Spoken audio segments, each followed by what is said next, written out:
While parables were often told to make truth tangible, in Matthew 13, we find that this wasn't always the case. When his disciples question why he speaks in parables, Jesus quotes the prophet Isaiah, "For the heart of this people has become dull, and with their ears they hear with difficulty, and they have shut their eyes, so that they would not see with their eyes, and hear with their ears, and understand with their heart, and turn, and I would heal them."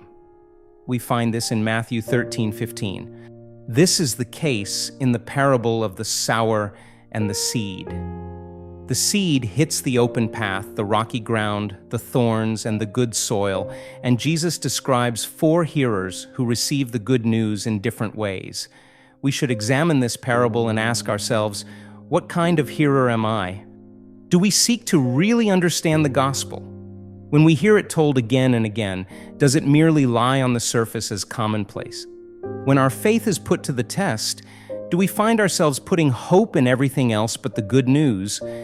Or when we become anxious about the cares of this world, do we find ourselves grasping for a firm foundation that isn't there? The seed that falls on the good soil describes a completely different reception. This hearer receives the word and hears it and understands it. It doesn't stop there, however. The hearer is also known for his good works, which display a heart that has been changed. These hearers bear fruit according to what they have been given.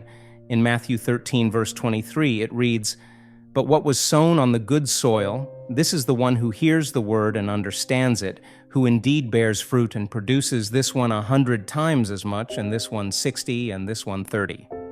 Jesus emphasizes that the pursuit of him isn't lethargic or merely emotional, and it isn't cerebral. It involves pursuing him with all of our being in a posture of humility, with an ear that hears and a life that is changed. It involves complete surrender to his will. As I end this message, I leave you with these questions. What is your posture before God? Do you come with humility, ready to hear the good news?